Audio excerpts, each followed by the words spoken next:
Good afternoon, everyone. Welcome to Beyond the Outer Realm. We are broadcasting live on the United Public Radio Network 105.3 FM from the Gulf Coast, 107.7 FM from beautiful New Orleans.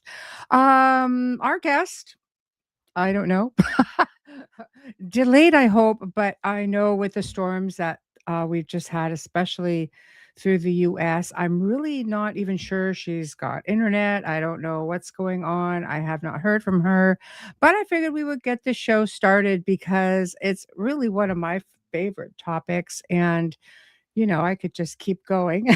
So, anyway, in the meantime, we'll just start and see, and hopefully she'll be able to make it and jump in. So, saying hello, hello, Kevin, how are you? Hello, Patsy. Okay, that's my message. Hello, Carrie. Here we go. There we go. That's what I meant to have. So, we're going to get started. Um, Basically, she was coming in, "Hello, Heidi," and the topic of conversation was gonna be channeling, with the dead, with ethereals, the angelic. I've known so many people who have talked about channeling, and it just happens this week we're going to be really, communicating, and we have last week as well, with channeling and such. It seems to be a really big topic of discussion. And um, this week, I'm just trying. Just let me pull up my notes here for this week's guest on channeling. It's going to be Wednesday night when Chris Berryman joins us, and he's got this book called The N1 Sessions, which is seasonal reflections from the other dimensions of light. So he communicates via channeling with reptilians, Syrians, Pleiadians. I thought this is going to be cool. So I know people who've done this through ITC. I've got, I've spent like a small fortune just having ITC equipment built for me, and I've been just so honored to be also the owner through a dear friend of mine of one of the original Frank boxes. And before Frank Sumption died, I remember having a conversation with him. And he said, everybody thought I built this to talk to ghosts, right? Because they call it a ghost box, telephone to the dead, Nikola Tesla design. Anyway, he said, I did it to talk to aliens. And I thought, there's a twist, because back then it wasn't even a thought in my mind, right? So it's just a matter of, um, I guess to each his own. I've always been under the belief that channeling, and I guess it depends on how you do it. Sorry, guys, I've just got like 8 streams coming in, and I'm just trying to have a look at it all. Um, I think it depends on what your belief system is. So, all right, sorry, just trying to move things around. Um, hold on. So I always thought it was a form of possession, is how quite a few of the paranormal people would look at it. Like, isn't that a form of possession? Like you're allowing a spirit to enter your body, kind of thing, right? Sorry, I'm just trying to look here. What is ITC? It's called Instrumental Transcommunication. So basically, it's you use electronic devices such as ghost boxes, anyway, radio sweepers, EVP recorders, television sets where you can do a reverse feed. There's all kinds of ways to do it. I mean, now you can have a lot of apps that do it, and I'm kind of funky about the apps, but I'll talk about that, in a moment. So that it's just one example of how how many different things you can do to communicate. Hi, Polly. So we can. You're very welcome. You can communicate in different ways, but I don't think people realize just how old the whole spirit communication is. I mean, it goes back to ancient times. People have been captivated by death. Like, I don't know what it is about we as humans. Obviously, we question our mortality, and we see, we're having these experiences with the dead, sort of thing. But attempts to contact the dead have actually, in order to obtain knowledge, which was pretty commonplace in ancient times, goes back, even to shamanism. right? And that practice is like goes back like tens of thousands of years. A shaman would enter into this trance, into these trance states, and he would go through different musical rituals, maybe drumming, for example. Some would use hallucinogens. I'll leave that right there. And it would allow the shaman to enter into the spiritual realm to communicate with spirits. I mean, there's a lot of people now who just do it through meditation. They can do automatic writing, all kinds of things, but it's a thing. Then we have this thing called necromancy. And I'll talk about my own personal experience with that, which isn't what you think anyway. But necromancy or divination by means of the dead. It's said to be one of the oldest occult practices in the world. The first book of Samuel in the Hebrew Bible, Old Testament, makes mention of the witch of Endor in the 11th century BCE. And it's said that King Saul was concerned about the outcome of a battle against the Philistines and was desperate for answers. But this was outlawed in Israel. Therefore, he had to go in disguise to visit the witch, and she would evoke the spirit of Samuel, to which he predicted Saul's defeat. And his army did indeed fall, and Saul killed himself, basically. So in Greece, necromancy means divination of the dead.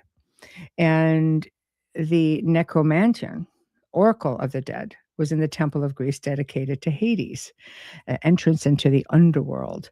The Romans had their own version called the Oracle of the Dead. The practice of necromancy was documented in cultures such as Persia, Babylonia, Egypt, and went into the medieval times of Europe. Now, the church discounted the story and tried to discredit the witch of Endor, claiming that she was, in fact, communicated with demons. And there is a very big belief of that. But any way you look at it, wasn't wrong. The prediction or prophecy served to be, ended up being correct. So even though the church condemned it, all of the dark arts that surrounded it, it was ironically responsible for the continuation of the practice, because over time the church maintained that only God had dominion over the dead, and all those who practiced magic were being deceived by the devil or leagues with him.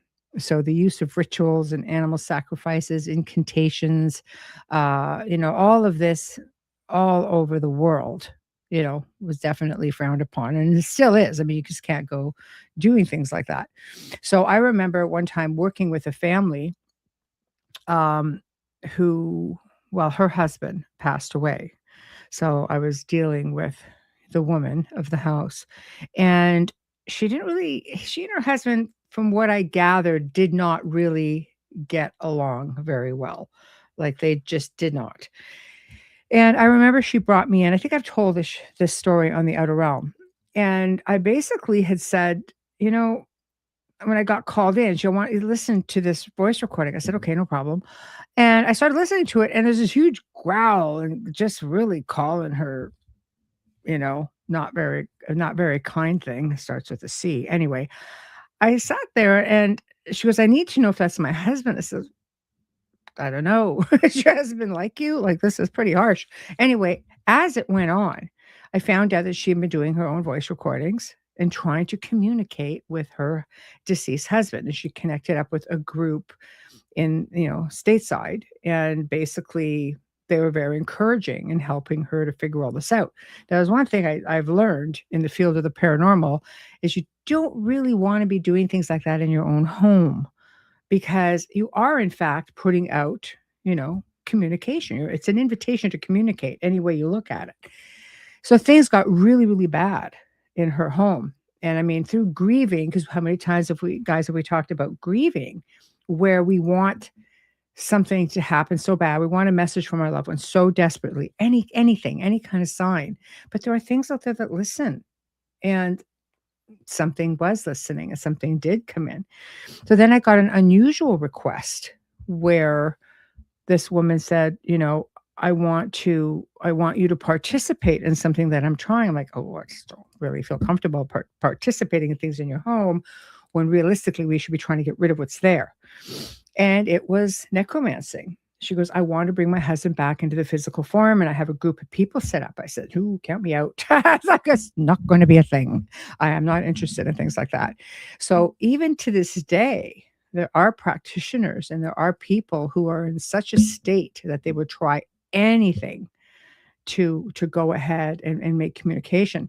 This person eventually, just decided, no, I don't think I want to go this route. She we were able to get her clear, but she kept reverting back. And I just said, okay, well, it comes back to mindset and free will. And as you keep it going, you're going to literally keep it going. And it was probably about 2 years after when I heard from her, and she had finally found a sense of calm and peace, and everything finally stopped.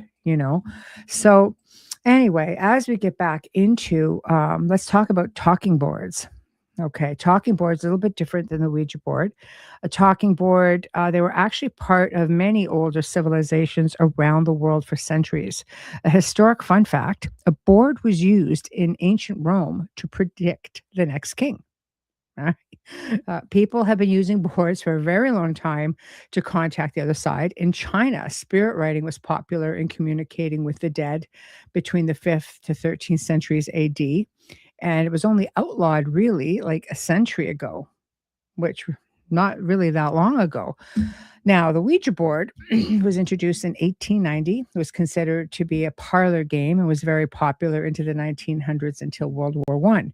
Now, after the 20s, after World War One, spiritualism really took off again and became popular again because so many people had lost loved ones during the war. And it was known as the magic talking board. So the board lost its popularity in 1973 with the release, of course, of The Exorcist. And people became convinced that the board was a gateway to hell itself, and essentially we're all connected to evil. So the 80s brought more books and movies, and people became more and more fearful of the Ouija board. In more modern times, the board has made a resurgence. However, many people are still very cautious being in their presence. And it's been known to have some pretty serious outcomes. In fact, one case dating back to March of 2017, which again, fairly recent times, a convicted double murder named Stephen Young of Pembury, UK, won the right to a retrial because 4 members of the jury had used a Ouija board the night before, finding him guilty of the murders to contact one of the victims, Harry Fuller, who told them to vote guilty. So nothing new there, but how did this happen? Well, it happens.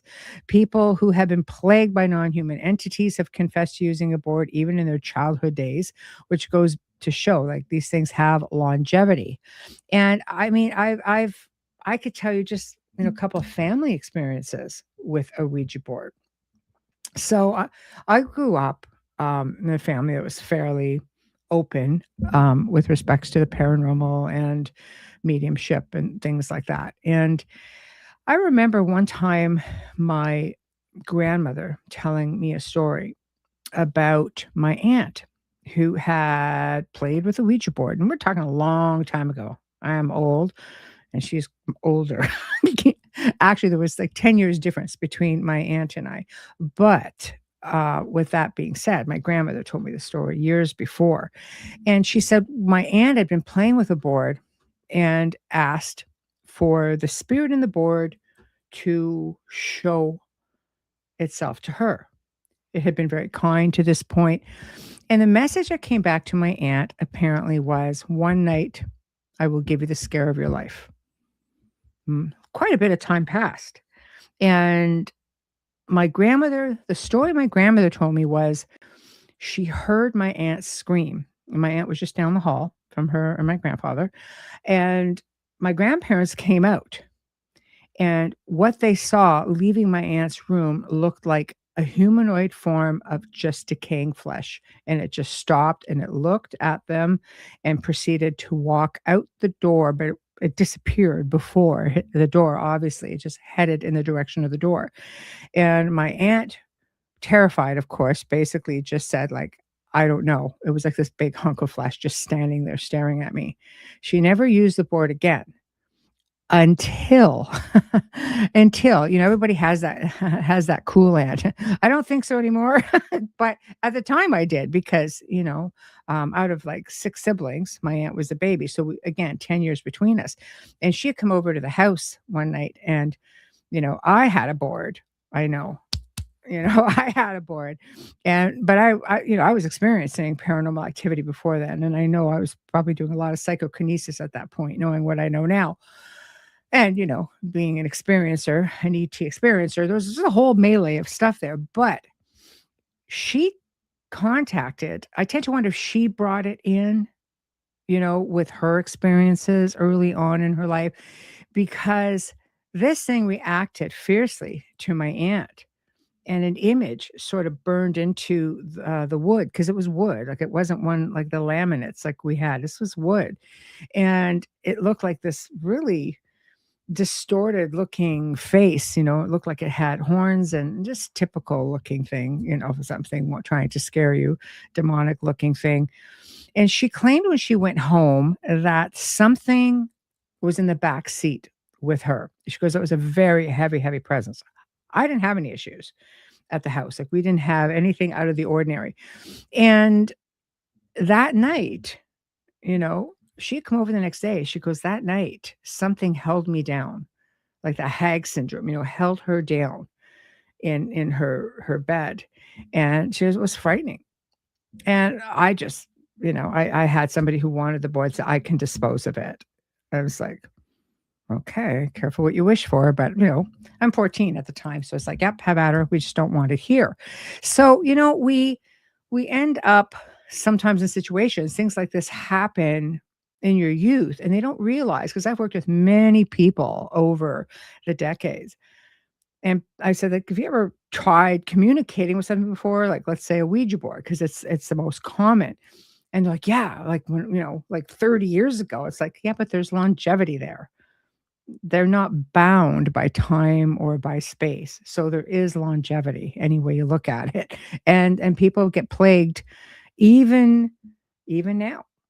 No matter how many years later, I still have people who communicate with me saying, yeah, I did this in my youth, and it just seems like everything in my life has always gone bad, but I just thought I had bad luck. It's like, oh, okay, that's interesting. So how does things like Ouija boards really work? And this is something through research that we've tested. Okay, so many people believe that it accesses our own subconscious. Others believe that it reflects on the state of mind of the individuals who use the boards. And this could go with anything, okay? Anything, not just the board, but we're talking about the board specifically here. So therefore, if you're scared or nervous, you may contact a negative being, whereas if you feel upbeat and positive, your experience may be more positive in nature. Some researchers believe that you can consciously or unconsciously open yourself up to other individual thoughts, even if they aren't choosing the answer. This will influence the result. So people make the mistake of asking for signs of a spirit or entity's presence, hence invitation.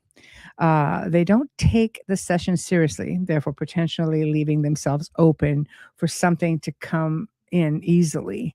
They aren't paying proper attention to what is being said. Maybe they're excited or scared. What causes them, it causes them to miss some serious signs. But there is no evidence that it actually contacts the dead.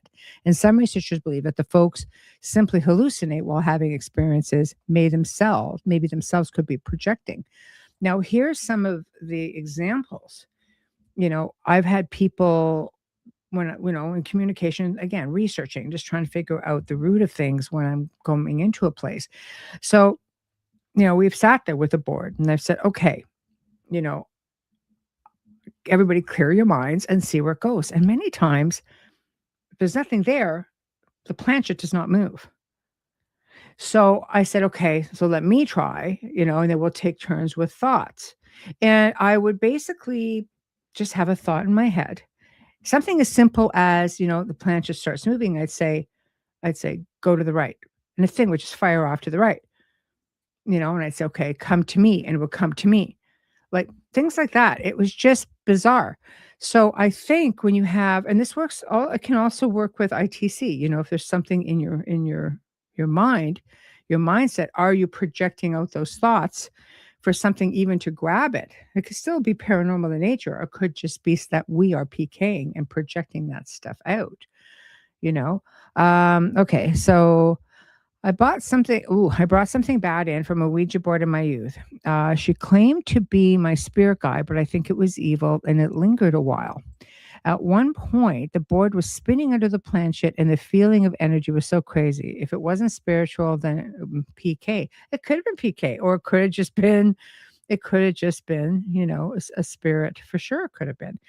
I mean, it's all out there. This is all stuff that there's, again, no definitive proof for anything. But let's get into maybe early days of technology. So the need to communicate with the dead intensified, and people started experimenting with different ways to accomplish it. Nikola Tesla, no different, and he probably was. I know when Frank Sumption had made his spirit box, it was based on Nikola Tesla's design, and he was said to have invented the very first spirit communication device. His device started picking up unusual sounds which resembled human speech. And with more tests, he knew for certain that there were voices from the other side. Every night he would listen to these voices, conversing back and forth in a language that he could not understand, and claimed that they were not from this planet. Now, in 1920, Thomas Edison was believed to have been working on his own device called the telephone to the dead.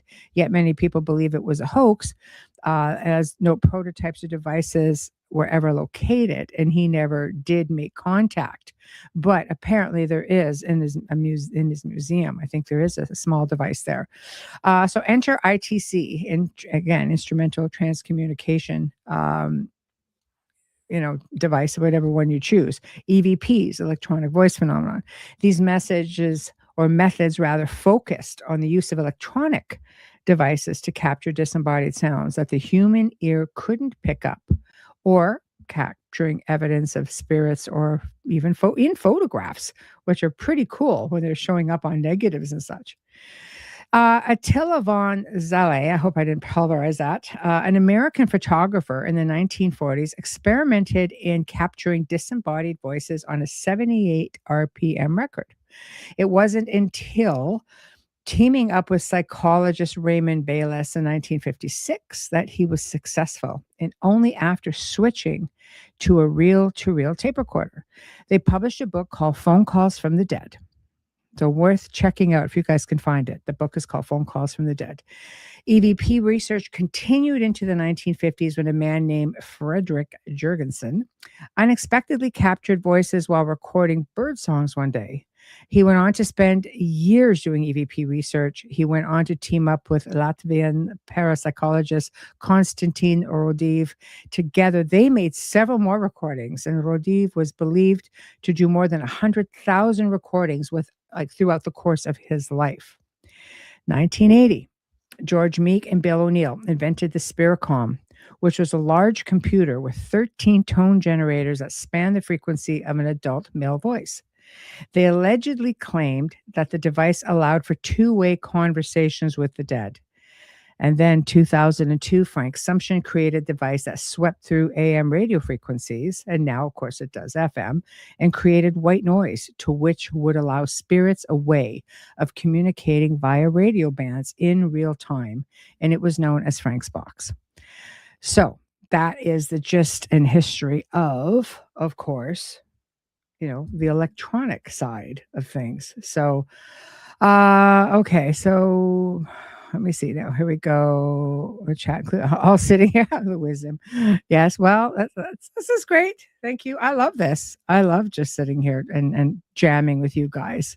So the energy has been so intense this last half of the week. Yeah, panic attacks. Sorry. You know what? I don't think the storm was helping that. I think that really amplified things quite a bit. Okay. Other forms of communication. So let's take into account that asking for communication is essentially putting out an invitation. It has a lot to do with intention. So with modern technology growing by the day, people are taking into consideration the multiple ways of communicating with spirits. Or are they? The Ouija board we just talked about, right? There's a phone app for that. Cell phones are like mini computers, and now there are multiple apps available to help you communicate with the dead. And there's so many of them on the market, it's hard to keep up with them. They also have, I mean, audio recorders, which your cell phone's also, equipped with. Pendulums, also a device in which you can communicate with. The spirit will direct how the pendulum will swing to yes or no answers. It's a form of divination, the ghost box, automatic writing. But, cell phones make all of these techniques aside from the pendulum.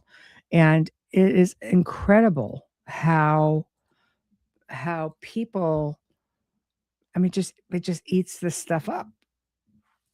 So, I've played around with everything, and I had different apps sent to me saying, "Can you try this? Can you try this?" One was the Ovilus app. I always liked the Ovilus, and there were some times where it rang really true. People don't often realize, however, but I mean, the actual device, but the vocabulary, built-in vocabulary was only so big. It also, from what I was told, had a GPS, and was able to detect where it was, sort of thing. And if that's the case, it would answer a lot of questions. But there were a lot of people who got two-way communication with it. So at one point, I had downloaded the app and I tested it at a location that I was at. And I had asked, about the spirit person that I knew was in the vicinity because the spirit individual came a lot to this location I was at. It was a big, very big, popular attraction. And when I started asking certain questions, it gave me a whole list of information. And some of that information wasn't all made public, but the curator of the location filled in all the blanks and went, yes to this, this, this, this, and this. And I thought, wow, that's pretty impressive. So you have Ouija board apps, you have different apps. And can it still be dangerous? I think yes. And again, another example, I was at an event and I was assisting somebody else because I don't really do them. And this young girl and her father were sent to me. And he said, apparently, how it went was father traveled a lot, bought a little bit of paranormal equipment for his daughter, who I think was like 11. But there were some kids ghost hunting shows on. It's not a term I'm fond of, but that's pretty much what it was called. And something came in. So she started emulating some of the things she was seeing, and things were happening. There were doors opening and closing on their own. They were hearing footsteps. Now I'm thinking an 11-year-old girl, this could be projecting energy going through puberty, which probably doesn't help. So I went through a list of things with him and I said, might want to be cautious. He goes, oh, I just want her to be happy. I'm like, okay. I did offer to assist the family and it was declined. So I don't really know what the outcome of all of that was, but it was definitely something that went on. So Michelle makes a good comment. I believe the weather makes a difference in energy. Yes, it does. It really does. I would get a lot more calls in the cooler months and winter months than the summer months, unless air conditioning season came on. And reason for that is there's a belief that when the atmosphere is, cold and dry, that it produces static. So it's easier for spirit activity. I mean, we're all made up of energy. Whereas when it's hot and humid, it makes it a little bit more difficult. And then people started turning on the air conditioners, and then I would get calls and I'd say, like, okay, so has this happened before? They're like, no, not that we've noticed. I says, okay, did you turn on your central air for example? Yes, we did. And then things started up within about 24 hours. I was like, oh, okay. So I don't know. Is there something? Sure. I mean, even when you're fine, if you're walking, especially the winter months and that static electricity and you're getting zapped all the time, like on the shopping carts or certain things, you just sort of, it's a theory, but it's one that people seem to think is definitely a thing. So, I don't know, there's a lot to it. Now, what about channeling or communicating, um okay, hold on, let me just get to a couple of comments. Growing up as a kid in the 80s, I feared spiritual tools like Ouija, pendulums, tarot. Recent years, I began to use them for shadow work, very helpful. I muscle test the pendulums. Yeah, it's again, when you're looking at tools, they're tools. Do they make it easier for people? I think so. When they're selling, these boards in kids stores and promoting them as a toy, it's a concern, especially kids are like natural little psychics to start with, and their energy, I mean, they've got strong energy and they're very intuitive. Many kids are intuitive. So I could definitely I don't see that being a really good option to expose them to things like that. I mean, now you could buy how many times even when Amelia and I have done, open mics and we've talked about like the little ghost, hunting books that they had, for kids or they would have these dolls and you're just kind of like, this isn't right. This is you don't want to expose kids to this. I mean, some kids really dig it as they get older, but I mean, honestly, 9 times out of 10 doesn't really go into a good place. And people from at least in experiences I've had and the families I've worked with have not had the best experiences after the fact into adulthood, sometimes years later. So, hi, Jen. So, okay. Now, um, if we're getting into channeling, I don't channel, never channeled, never had an interest in it. But there are those who do. I have, however, used ITC to communicate with various beings quite successfully.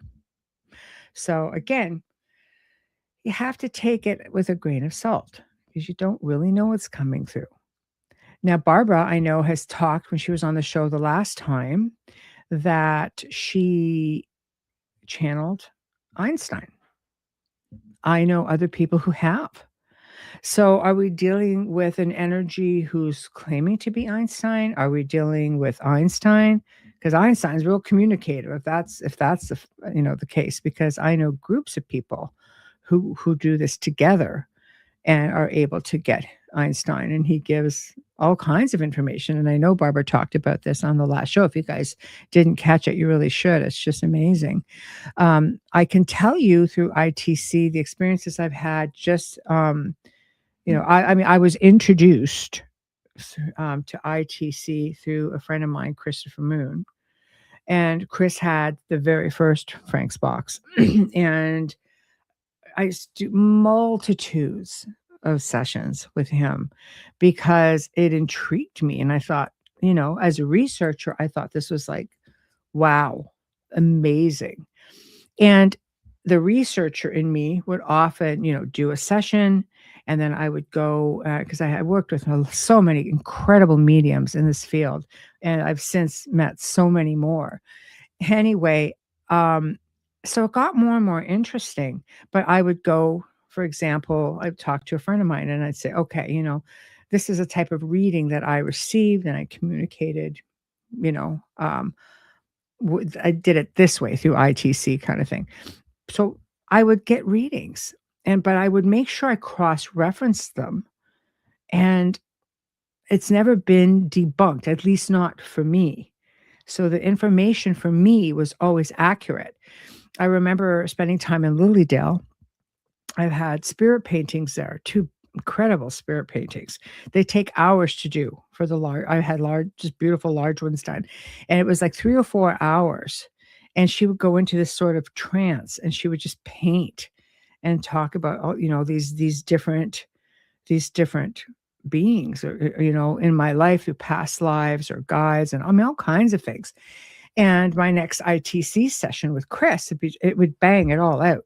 It was just incredible. So it would kind of go around in circles and very interesting experience. Now, a few years ago, when things kind of got crazy in the world, I was testing out a piece of equipment, and it is incredible the spirit individuals that came through. and pretty much told me the lay of the land with a lot of it. So I felt like, wow, this is crazy because I never had anything like that. But hey, it's what was going on in the world, and information was coming through. Uh,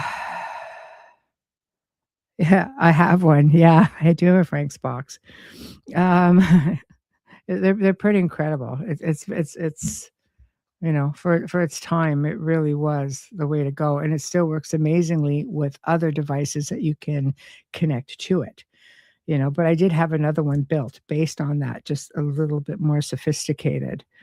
Um, if I ever the first Frank's box has been destroyed in a fire. Yeah, sorry to say. So anyway, ITC. Do you guys remember early days of Skype? So Skype had this, they had 2 channels that you could communicate with.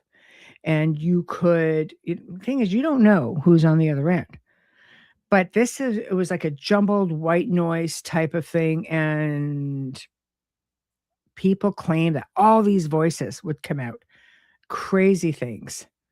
And I thought, okay, I have to try this because again, it's researching. I want to try this. I want to see what's happening. I indeed heard very jumbled voices. Right, and, the first time I tried it, it's like, okay, I'm communicating with somebody who's probably getting the same thing back from me, and I don't know what if I'm just talking to another person. So the second time, I just said nothing and just listened, and it was crazy stuff. But I'll tell you, like, that first time I used it, I had horrific nightmares that night. I'm thinking, "What is that? I don't normally get nightmares." So that was something that I kinda sat back and went, "Yeah, okay." So, I don't know, coincidence, possibly, I don't really believe in coincidences, synchronicity, something saying, "Don't try this again. Don't try this at home, kids." It could be very much like that, but I basically sat back and went, "Okay, that was an interesting thing," and, of course, now Skype is gone, right? So, um hold on.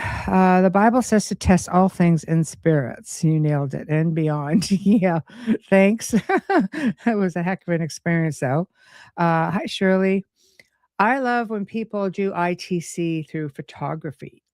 I've known a couple of people who have done different types of ITC, not just like the more visual, like with water and with just reflection and steam.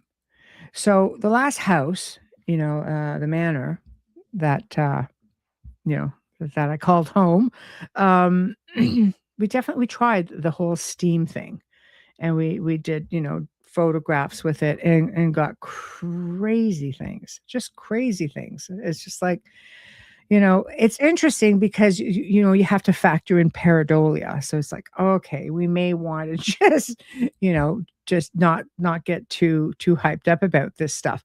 But some of the things that were coming through were so visual. I mean, it was just would have been beyond the pareidolia, but we really can see anything that we want to see, be it in the clouds, be it in a photograph, be it like, anywhere. You can see things in any sort of picturesque scene.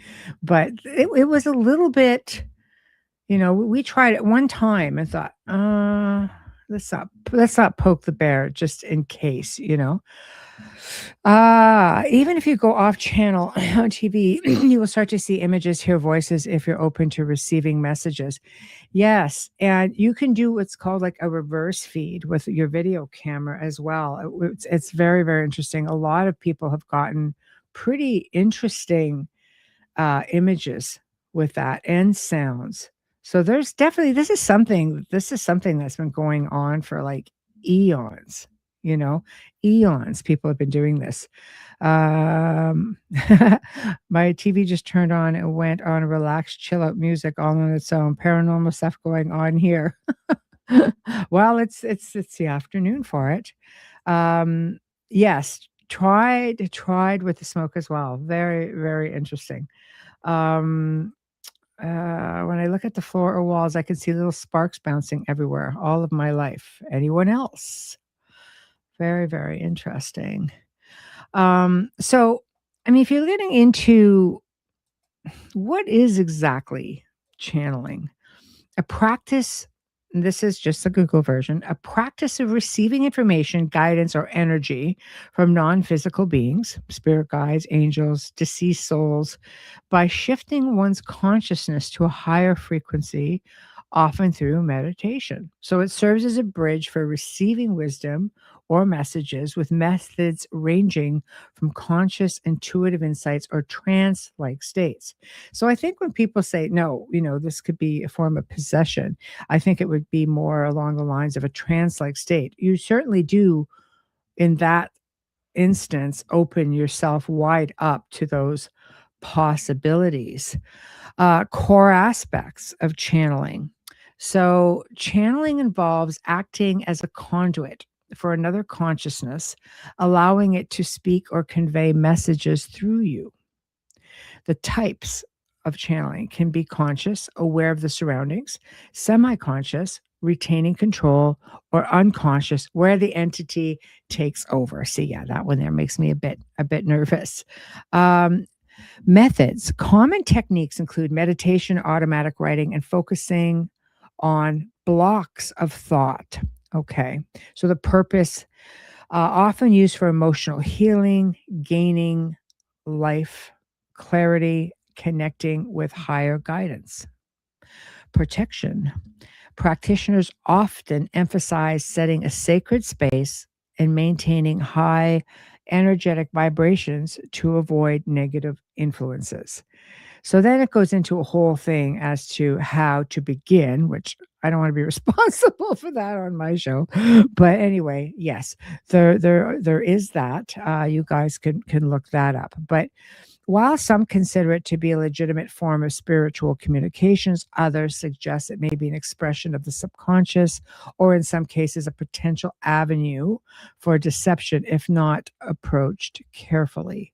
Which is that's a really big thing. Caution, always. Yeah, Jen, the Estes method is really awesome. I have this thing called the God helmet. A lot of you guys may have known it from the old days of Paranormal State. Anyway, it is something. I've never used it. It took a lot just to get it in the country. I had to sign off on waivers and things like that because you're hooking it up to your head. It had these little electrodes, this little electrodes that just kind of went in places. And of course, I have people on my team, yeah, yeah, yeah, we want to try it. We want to try it. And I'm like, oh, see, nothing good is going to come out of this. I just have this feeling. So I've never actually used it, but we do own it. I used to do a lot of events where people would want to know if the stuff they're seeing on TV actually exists or was it just made for television. So I own tons. I mean, I own tons of equipment that I haven't even used and I'll probably end up just selling. Eventually I will probably just let it all go because I don't really do on-site investigations anymore. But I would show it to people and say, yes, it exists. Here it is. Right. It is a thing. And it's just you go to great lengths. Some people go to really great lengths to try to go to that next level of spirit investigations and spirit communications. So when you're doing a channeling, some people report the feeling a sense of peace or warmth when they encounter signs and they interpret them as messages from their loved ones, reassuring them that they're still present in spirit. One common form of after death communication is the experience of synchronicities. Or having serendipitous encounters. Some ways spirit communicates with us through subtle signs, like maybe like through other people perhaps. And I've had some of these signs: coins, feathers, numbers, music, scents. So yep, see, I've had them all. But here's another one: birds are another really big one. I remember having people in my life pass away through the years, and certain birds would show up. And in one case, I had two experiences with birds. It was my best friend passed away a lot of years ago, and one was a little bird that was not even native to the area which I lived. It's like, "Where do you come from? You don't belong here." And the other one was a white dove that, people just, throw doves up in the air through, marriages or certain ceremonies, and this little one, I figured, "Oh, she just got lost." But it stayed over my door frame at my front entrance of the house for about 4 days, and I had messaged a friend of mine who dealt in parrots and bird rescue, and I said, "Can you maybe come and get this little thing?" And he goes, "Okay, I will be there, tomorrow." And it's like, "Okay, perfect."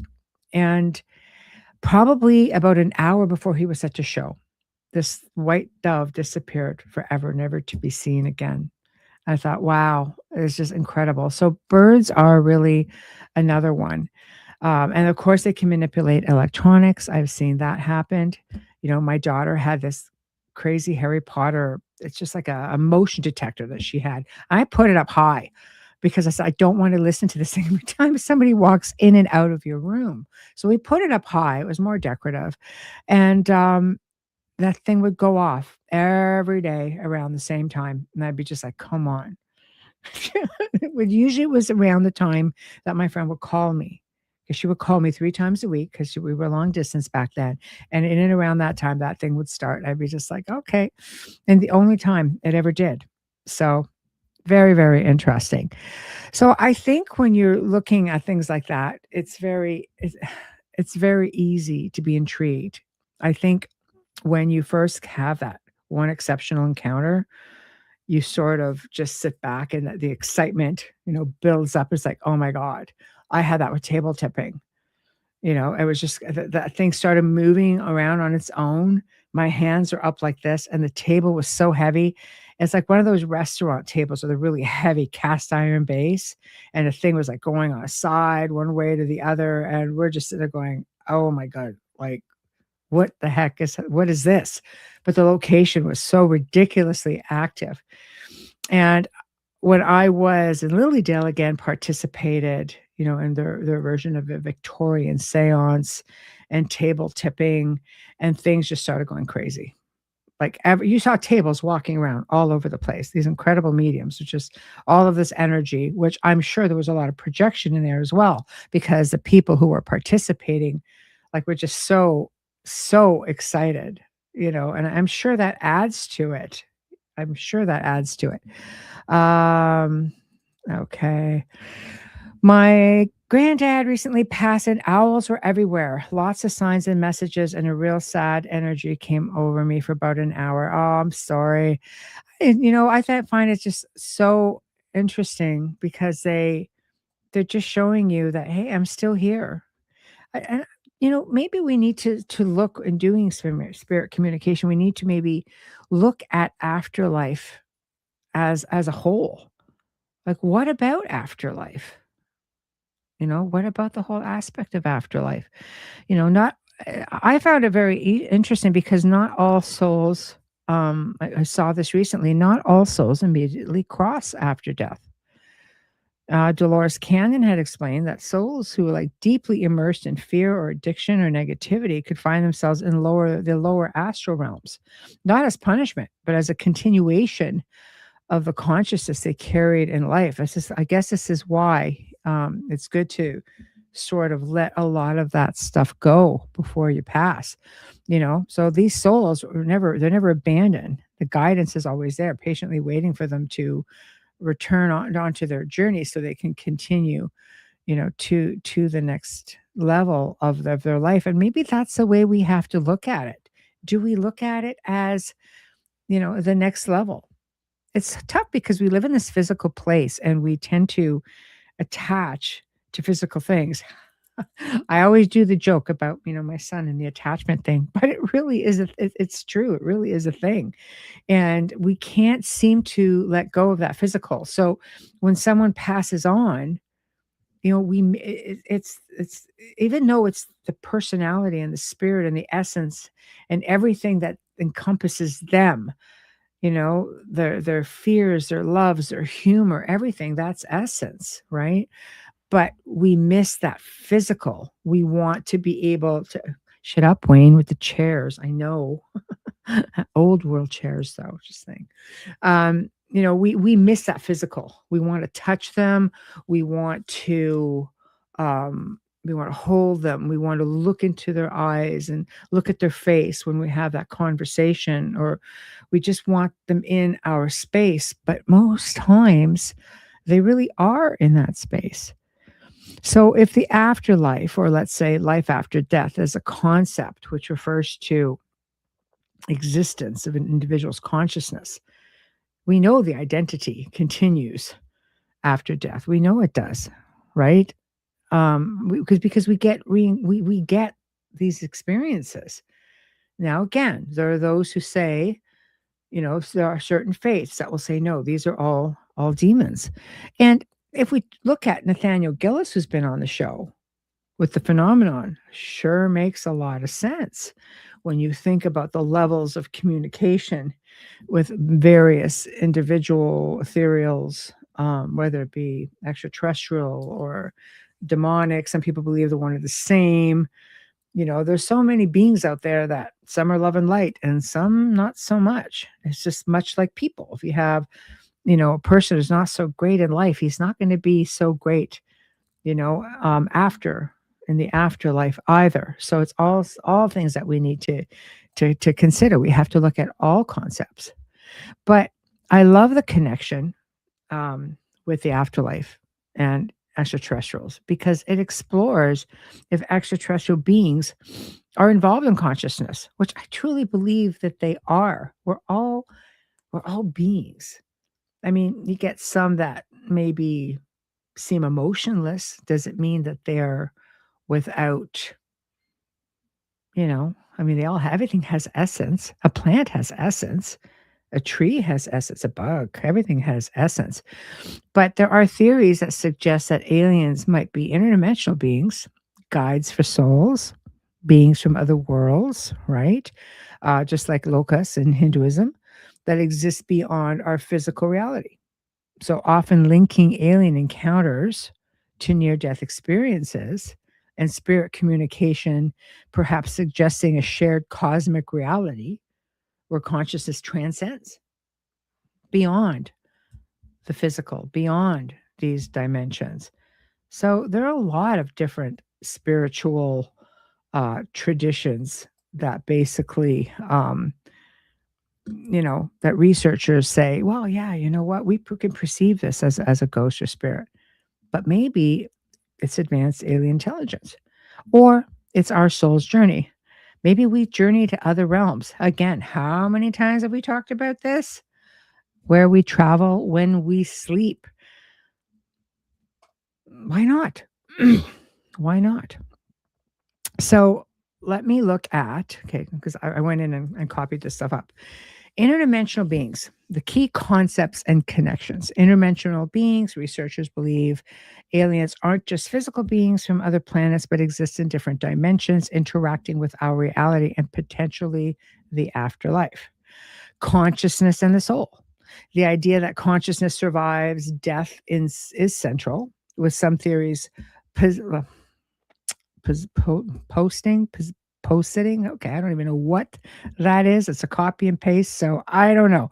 But anyway, these non-physical conscious entities, like spirits or souls, are the same beings reported as aliens or dimensional entities, which makes that really interesting. I think this person meant to say posing theories.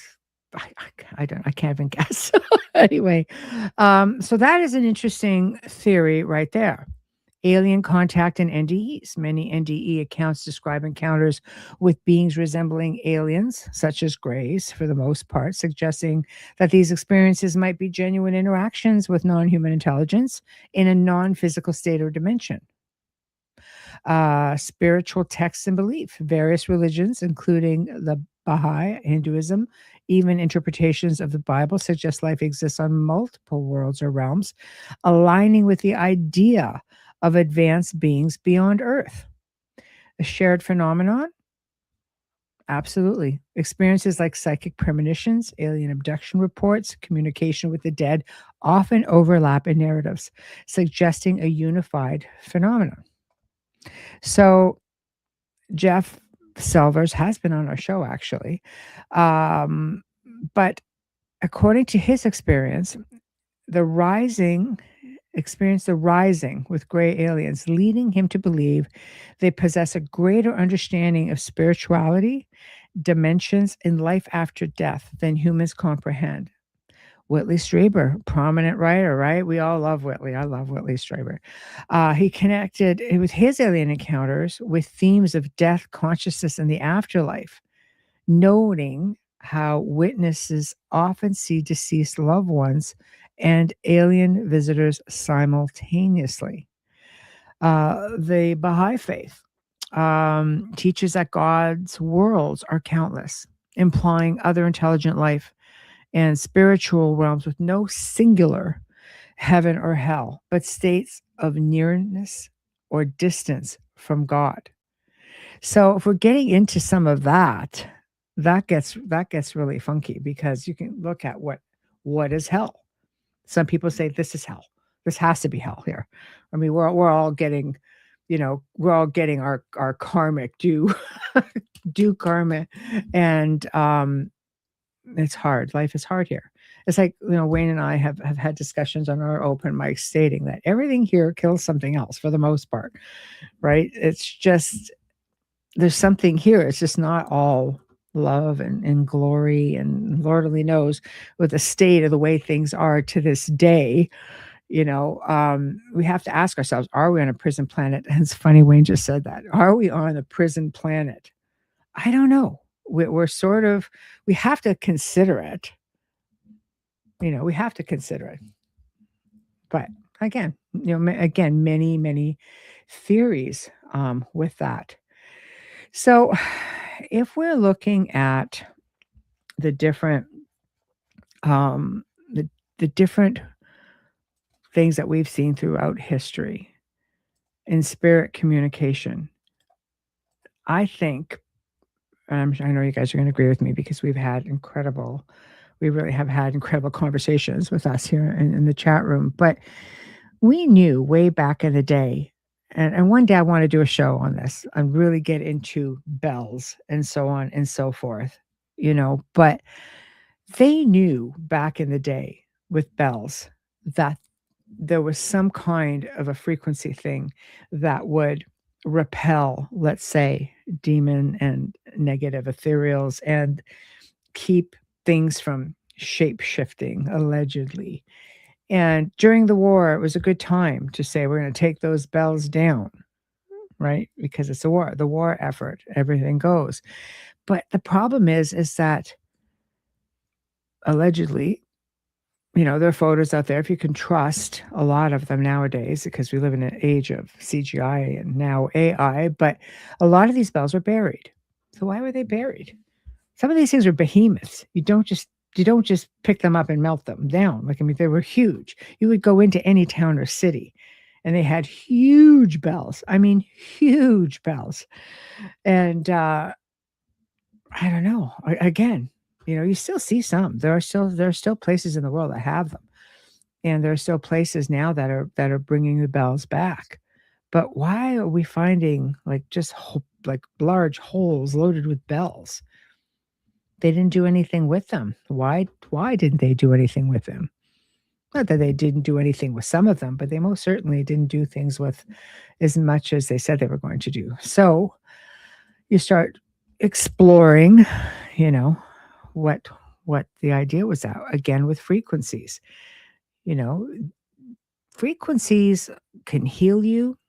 Frequencies can protect you according to the whole bell things, healing bells. Yes, as Wayne says, healing bells.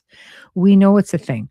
Working with frequency, I am forever like this, right? I love working with frequency and I love the whole.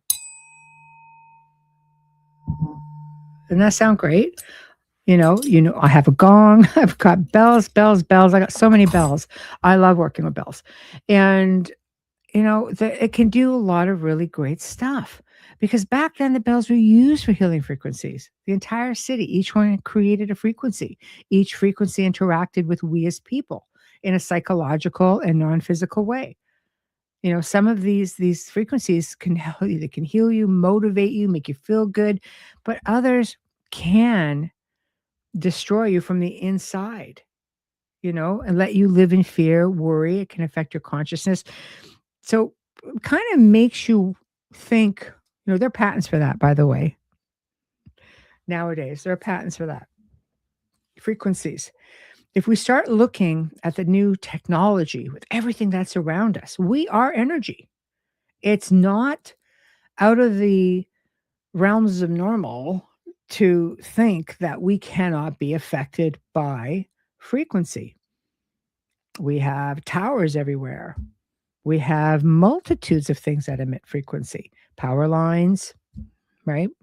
I know one of my homes that I had before moving 2 homes ago, I guess I could say.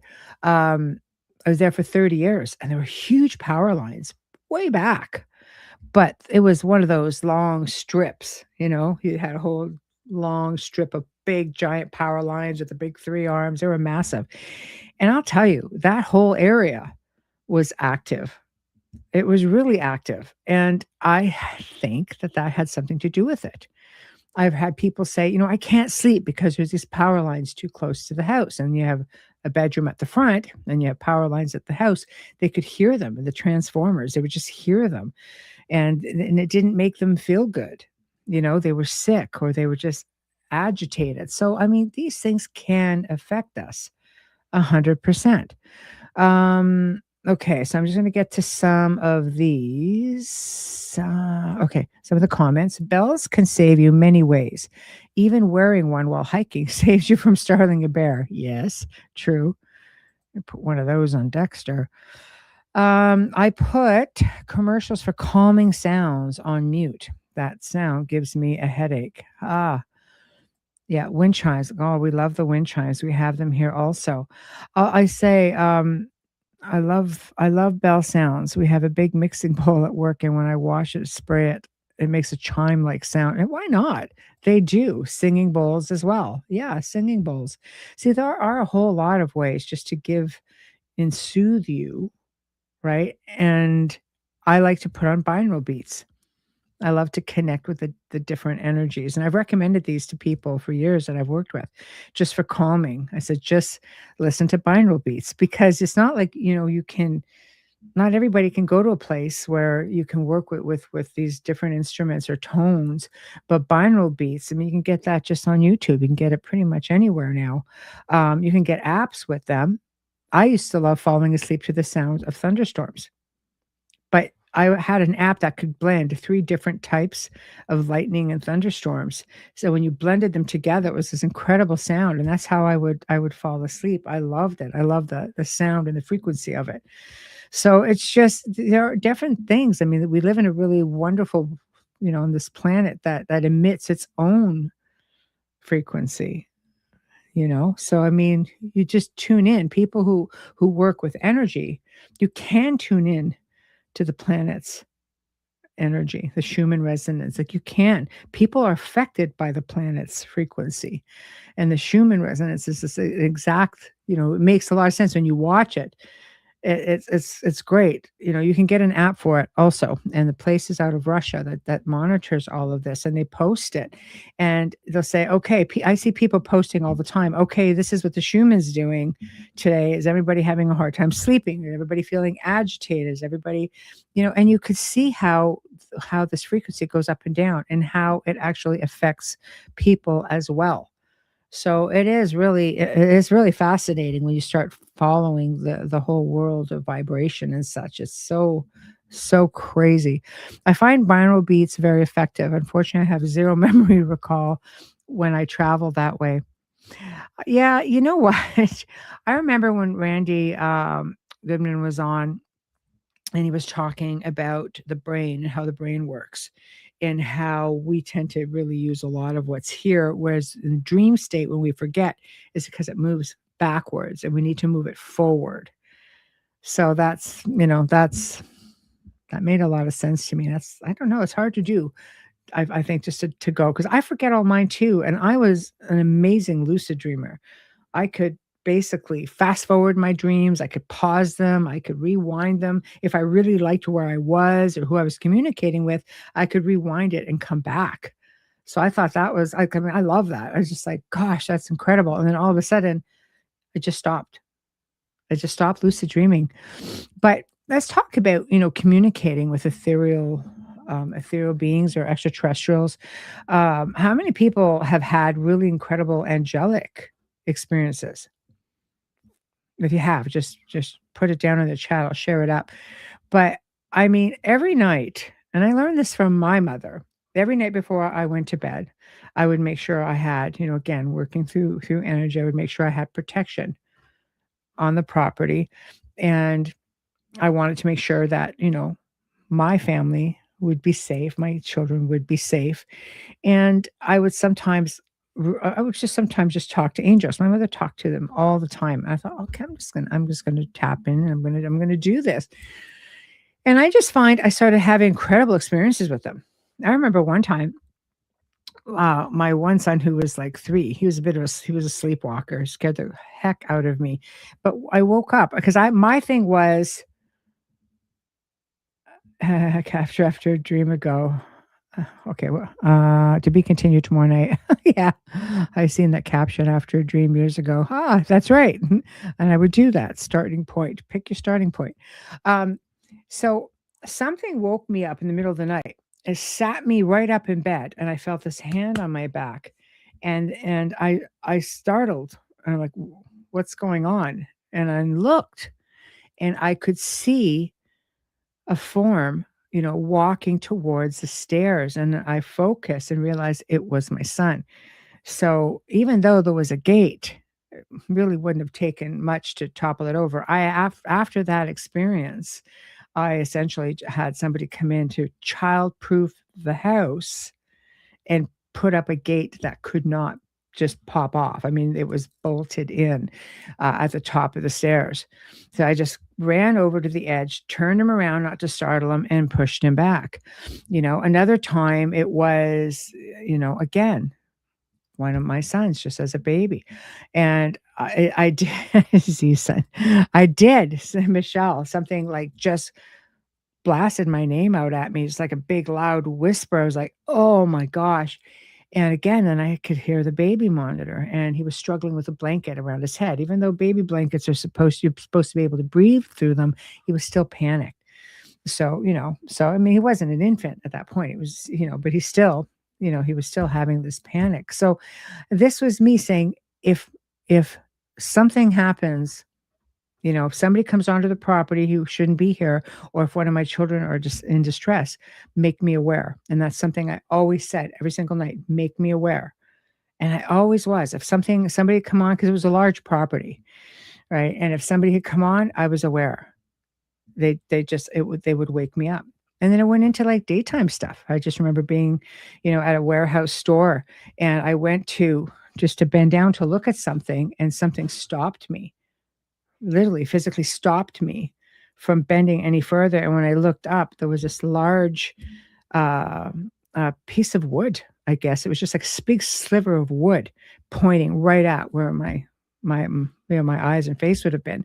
So something stopped me at that point. So guys or angels, they're incredible tales of angels. People communicate with them all the time.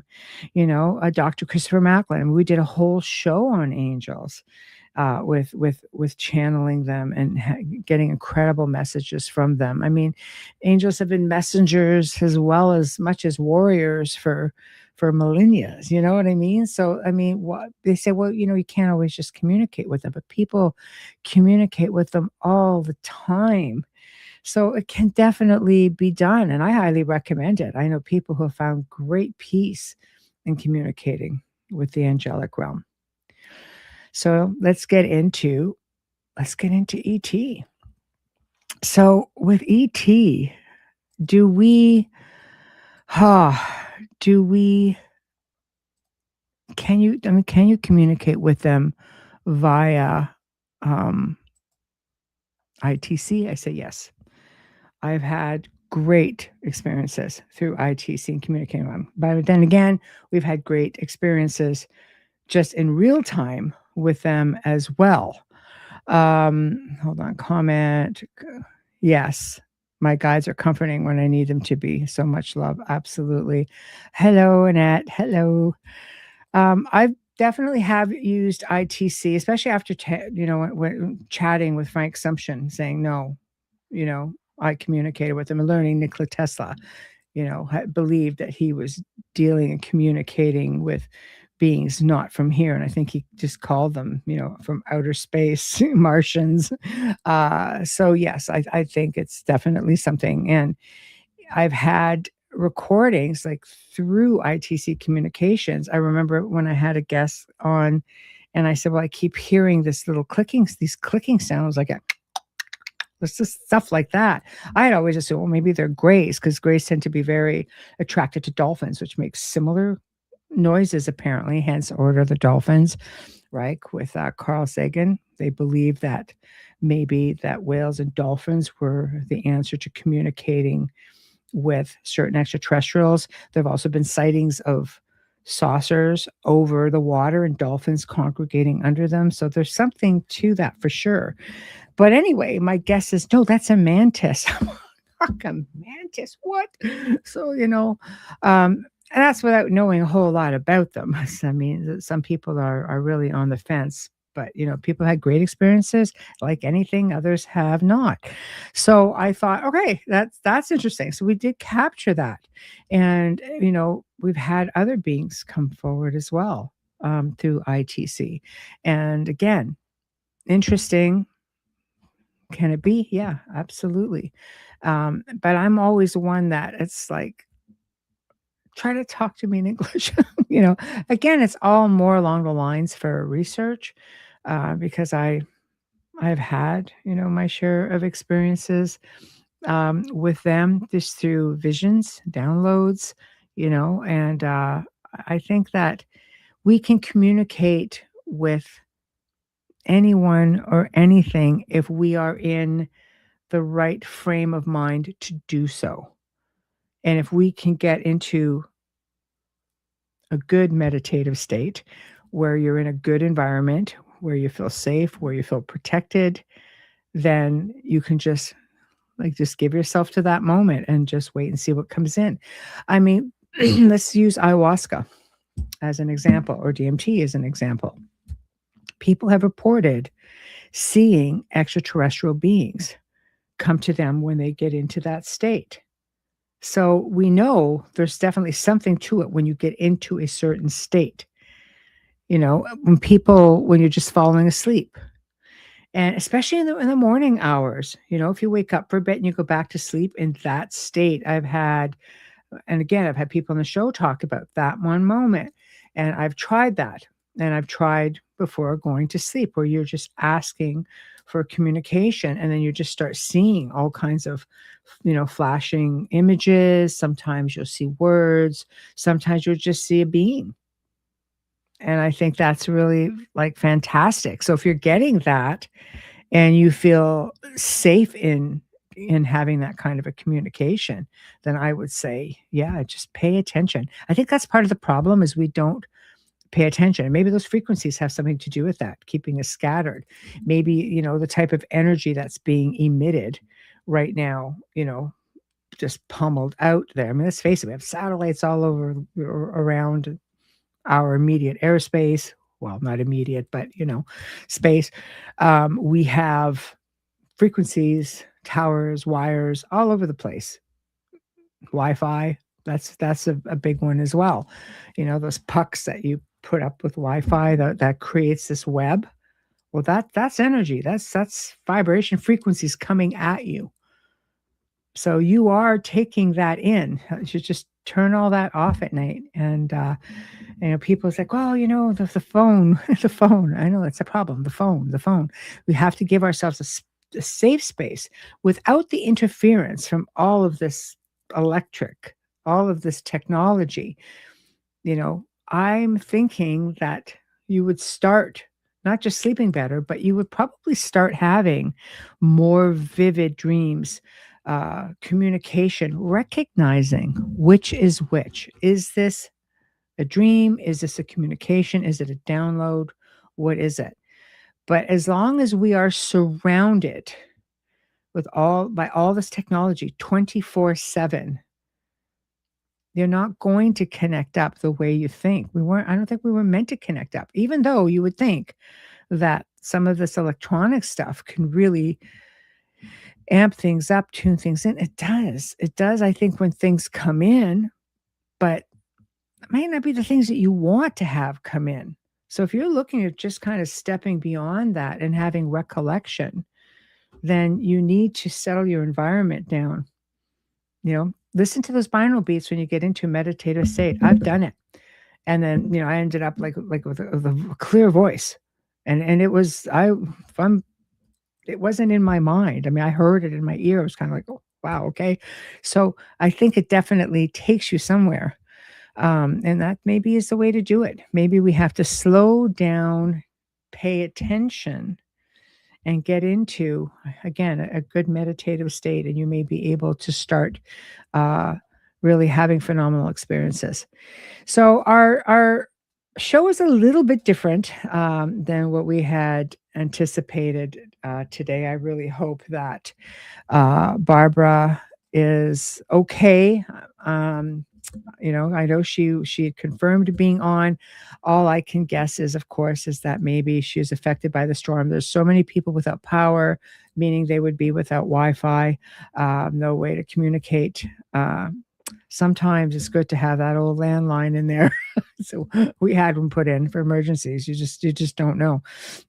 So I know here, the cell system was a little bit off today, which was a bit crazy. It sounded like everybody was leaving messages and talking. Everything sounded like it was underwater. It's just crazy. But anyway, we will reschedule Barbara, because I know that she's, probably hating that she's missed the show. She's very professional, and I don't think she would have done anything without notice. So anyway, for those who are tuning in to the Outer Realm tomorrow night, again, as mentioned, welcoming author Chris Berryman, the N1 sessions. And again, we're talking channeling, communicating with the reptilians, Syrians, the Palladians, the message for humanity, I think, is where we are going with some of this. What is messages for humanity? I think being able to unite humanity. These are really seriously beautiful messages. I've just been delving into this book. I highly recommend it to anybody who is interested in this sort of topic. It's going to be great. I am looking really forward to having him on tomorrow night. Thursday night, Ira Wolfnitson is going to be on the Outer Realm. Usually she's on during the day with me. And her discussion will be about UFOs, going back to ancient times to current. And we're going to be talking about fallen angels, the Nephilim, the connections, and she's going to be sharing her knowledge with us on all of that. So I think that's where we will have to leave it. And I thank you guys all for hanging in there and hanging out with me today and just jamming about all of this fun stuff. I think it'd be a good segue into the next show when she comes on. So thank you all, and we'll see you tomorrow night on the Outer Realm. Thank you. Don't forget to check out Paranormal NL at 5:00, and then Paraheart. Great lineup of stuff tonight. Thank you, and goodbye, good evening, wherever you may be.